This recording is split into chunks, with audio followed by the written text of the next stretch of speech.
श्री उपासनी महाराज। शिरडी थी अहमदनगर रोड पर लगभग 5 किलोमीटर की दूरी पर साकुरी नामनु गाम छे। अहिया साई बाबाना परम भक्त श्री उपासनी महाराजनी मूर्तिना दर्शन अने समाधि स्थान आवेलू छे। उपासनी महाराजनी झूंपड़ी अहिया स्थित छे।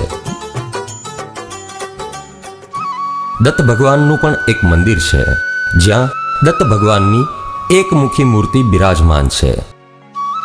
भक्तो, तमे हमेशा दत्त भगवाननी 3 मुखी मूर्ति जोई हशे, पण अहीं एवुं नथी। अहीं दत्त भगवाननी मूर्तिनुं मात्र एक ज मुख छे। ए मूर्ति एवी लागे छे के जाणे विष्णु भगवाननी प्रतिमा अहीं बिराजमान होय। अहीं पीपळाना झाड़ पर छे भगवान गणेशजी, जे विघ्नहर्ता अने संकटना हरनारा कहेवाय छे। शिव पार्वतीना पुत्र गणेशजीनी मूर्तिनुं मुख पीपळाना झाड़मांथी निकळेलुं होवाने कारणे अने स्वयंभू प्रगट थया होवाथी अहीं भक्तोनी दर्शन माटेनी लांबी लांबी भीड़ लागेली होय छे।